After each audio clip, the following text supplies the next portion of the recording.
우리의 인생이 한 번뿐이라면 이 인생을 정말로 알차게 보내기 위해서 선택과 집중이 필요하리라고 생각을 합니다. 그 선택은 우리 믿는 사람들에게 있어서 하나님의 뜻입니다. 하나님 나라입니다. 그 하나님의 뜻을 우리가 선택하고 그리고 거기에 집중하는 삶이야말로 참으로 복된 인생이라고 생각합니다. 그러나 말처럼 우리가 하나님의 뜻에 집중하며 살기란 쉽지 않습니다. 왜냐하면 우리에게는 우리의 정신을 산만하게 하고 유혹해 하는 세상의 것들이 많기 때문입니다. 이런 것은 비단 오늘뿐만 아니라 2000년 전 믿음의 성도들이 그 아름다운 믿음을 시작했을 때도 마찬가지였습니다. 우리에게 있어서 또 그 당시에 있어서 우리의 선택과 집중을 흐트러뜨리게 하는 그것은 무엇일까요? 그것을 또한 어떻게 우리가 극복할 수 있을까요? 오늘 말씀을 통하여 함께 묵상하길 원합니다.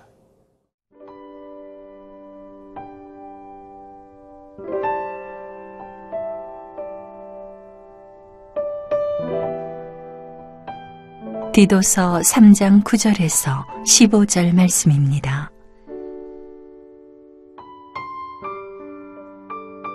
그러나 어리석은 변론과 족보 이야기와 분쟁과 율법에 대한 다툼은 피하라.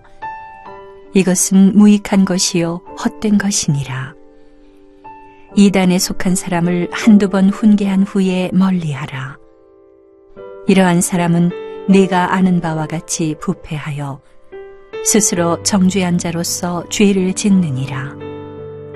내가 아데마나 두기고를 네게 보내리니 그때에 네가 급히 니고골리로 내게 오라. 내가 거기서 겨울을 지내기로 작정하였노라. 율법 교사 세나와 및 아볼로를 급히 먼저 보내어 그들로 부족함이 없게 하고 또 우리 사람들도 열매 없는 자가 되지 않게 하기 위하여 필요한 것을 준비하는 좋은 일에 힘쓰기를 배우게 하라. 나와 함께 있는 자가 다 내게 무난하니 믿음 안에서 우리를 사랑하는 자들에게 너도 무난하라. 은혜가 너희 무리에게 있을지어다. 디도가 목회했던 그 크레타 섬의 교회에는 목회자 바울이 보기에 참으로 안타까운 일들이 있었습니다. 그것에 대해서 오늘 말씀 9절이 이렇게 얘기합니다. 그러나 어리석은 변론과 족보 이야기와 분쟁과 율법에 대한 다툼은 피하라. 이것은 무익한 것이요 헛된 것이니라. 어리석은 변론, 족보 이야기, 분쟁, 율법에 대한 다툼.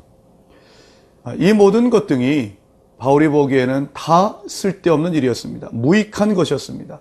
헛된 것이었습니다. 그런데 디도가 목회했던 바로 그 크레타 섬의 교인들 가운데 일부는 여기에 빠져있는 사람들이 있었던 것 같습니다. 사실 이 족보 이야기라는 것은 단순히 어떤 우리 인간의 족보라기라는 것을 의미하는 것이 아니라 여기서 말하는 족보는 당시 영지주의라고 하는 것에 영향을 받아서 영적 존재들, 그 영적 존재들의 기원과 그들의 세세한 어떤 계승의 문제를 이야기하는 것 같습니다. 디모데전서 1장 4절에도 신화와 끝없는 족보에 몰두하지 말라고 이야기를 하고 또한 디모데전서 4장 7절에도 망령되고 허탄한 신화를 버리라고 했습니다. 여기서 말하는 신화, 족보는 바로 조금 전에 설명드린 그런 내용일 것입니다.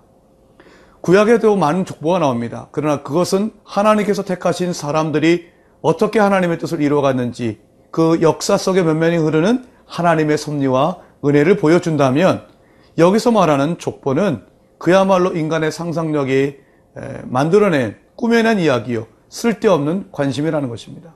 거기에 사람들이 빠져 있었다라고 하는 것입니다.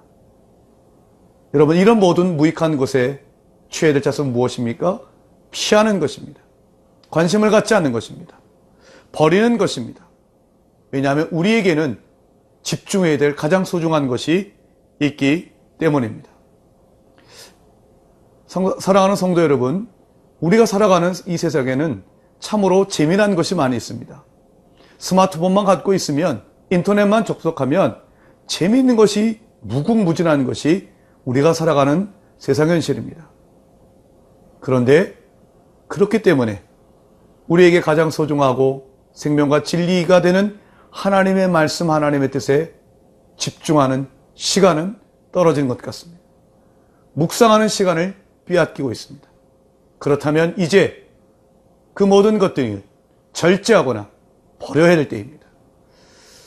세상의 모든 문명이 무익하다는 뜻이 아닙니다. 하나님 앞에 말씀에 묵상하고 그 하나님의 뜻에 집중하는 것을 방해하는 모든 것들을 버리자는 이야기인 것입니다. 10절을 보면 이단에 속한 사람은 한두 번 훈계한 후에 멀리하라고 되어 있습니다. 여기서 이단에 속한 사람, 이단에 빠진 사람과 논쟁을 벌이지 말라고 하는 것입니다. 오늘날에도 많은 이단에 빠진 사람들이 있습니다. 그들이 우리를 찾아오기도 합니다. 때때로 우리 믿는 성도들 가운데 이단에 빠진 사람들과 논쟁하고 싶은 그런 충동을 갖고 있는 사람들이 있습니다. 그러나 그것은 자칫 위험할 수 있습니다. 왜냐하면 이단에 속한 사람들이 우리에게 접근할 때는 그들은 많은 훈련을 받았습니다. 그래서 그들이 우리의 말을 듣고 설득되어서 돌아오는 것은 쉽지가 않습니다. 훈련받은, 신학적인 훈련을 받은 목회자라면 모를까? 전도의 훈련을 또는 변증의 훈련을 받지 않은 이상 무턱대고 이단과 맞서서 논쟁을 하는 것은 무익한 일입니다. 그들이 돌아올 가능성도 어렵습니다. 그렇다면 우리가 해야 될 일은 무엇일까요? 그 쓸데없는 논쟁을 피하고 오히려 진리를 굳게 붙잡는 것입니다. 내가 아는 사람 가운데 이단에 빠진 사람이 있다면 한두 번 설득한 이후에 그를 위해서 기도하는 것입니다. 마지막 11절 보면 이러한 사람은 내가 아는 바와 같이 부패하여 스스로 정죄한 자로서 죄를 지었다라고 이야기를 합니다. 이단에 속한 사람의 특징, 그들은 자신의 삶이 자신이 얼마나 죄악된 삶을 살아가는가를 보여준다라고 하는 것입니다. 하나님은 그런 것을 통해서 이단에 속한 사람들을 정죄할 것입니다. 우리는 오직 복음에만 집중하며 거기에 묵상해야 될 줄 믿습니다. 복음에 집중하는 삶, 오직 진리로 충만한 삶을 사시기를 주님의 이름으로 축원드립니다.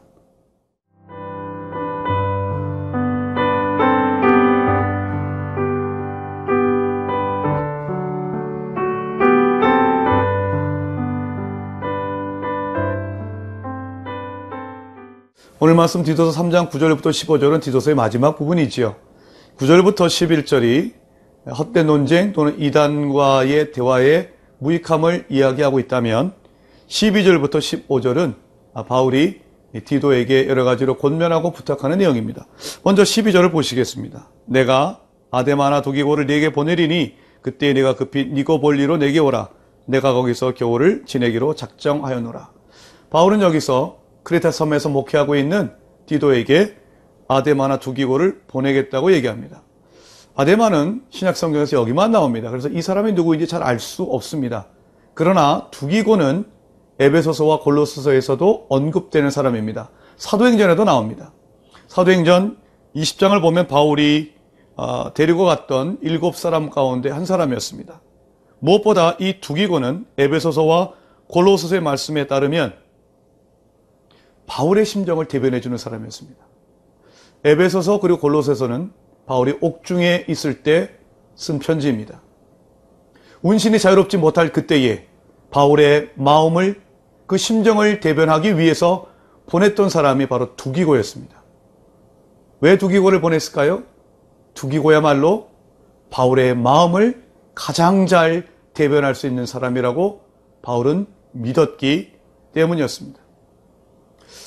사랑하는 여러분, 내 마음을 잘 알아주는 사람, 내 곁에 있다면 얼마나 행복할까요? 바울이 바울 될 수 있었고 그의 모든 사역을 감당할 수 있었던 비결은 그의 마음을 정말 한결같이 알아주었던 동역자가 있었기 때문입니다. 그 사람 가운데 한 사람이 두기고였습니다. 여러분은 여러분의 가족 한 분 한 분의 마음을 잘 알고 계십니까? 그들의 억울함과 아픔과 소원을 여러분 대변할 수 있습니까? 하나님의 도우심으로 여러분이 알고 있는 특별히 여러분의 가족의 마음이 여러분과 잘 소통하여 서로가 서로에 대해서 마음을 대변해 줄 수 있는 축복이 있기를 바랍니다. 13절입니다. 율법교사 세나와 및 아볼로를 급히 먼저 보내어 그들로 부족함이 없게 하고. 이 세나라는 사람은 율법교사로 되어 있는데 신약 성경에만 처음 나오는 사람입니다. 여기 또한 아볼로가 나오는데 이 사람은 이제 디아스포라 유대인이죠. 알렉산드리아 출신입니다. 이 두 사람을 보낼 터이니 그들에게 필요한 것이 부족함이 없도록 도와달라고 하는 이야기입니다. 이런 얘기를 14절에서 바울은 확대하여 이렇게 얘기합니다.